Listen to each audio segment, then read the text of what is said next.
March of 2019, the last Chevrolet Cruze made its way through the GM assembly line and left the factory, along with more than 3,000 jobs that General Motors promised to keep in the valley for decades. In fact, they received a $60 million tax incentive to do so. Fast forward now to today, and the former GM plant has new life in it, and General Motors is now getting ready to build an electric car battery plant in Lordstown. But what about that $60 million tax credit? Yeah, that's what the state settled today with the auto giant, and the valley will see some of the money returned. A snapshot of the plan requires GM to refund $28 million in tax credits to Ohio and also invest $12 million in the Mahoning Valley. That's $12 million that will be used for education and training or job support, fund community programs in the village of Lordstown, and provide infrastructure assistance for the village. So what does this mean for the people in the village and General Motors, their future here in the valley with their Ultium battery plant? Glenn Stevens has that part of the story. There's no doubt that Lordstown and the Mahoning Valley were hurt the most by the GM plant closing.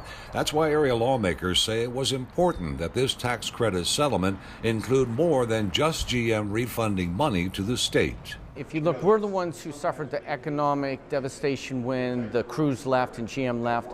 So we should be the ones to get the economic benefit, or a large proportion of it, rather than having it dispersed throughout the state.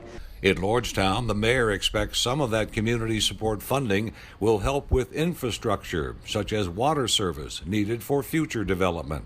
We're looking at putting a water tower here in town. We have to extend water lines to the battery plant. You know, they're going to be a large user of water. Hill is pleased that the state and GM were able to work things out. They were able to work this out to have an amicable agreement and put it behind us and start moving forward. The state also has approved a nearly 2% 15-year tax credit for GM to bring 1,000 jobs to the new battery plant. This just adds to the Voltage Valley coming to the area. We've been working with Lordstown Motors and developing what they need. So all of it coming together is going to help us create the Voltage Valley. When the Lordstown plant closed, it seemed GM was ready to walk away from the valley. But now, with its interest in the battery plant and the new Lordstown Motors, it will continue to be a factor in the valley's economy with jobs, wages, and taxes. With more local news, I'm Glenn Stevens.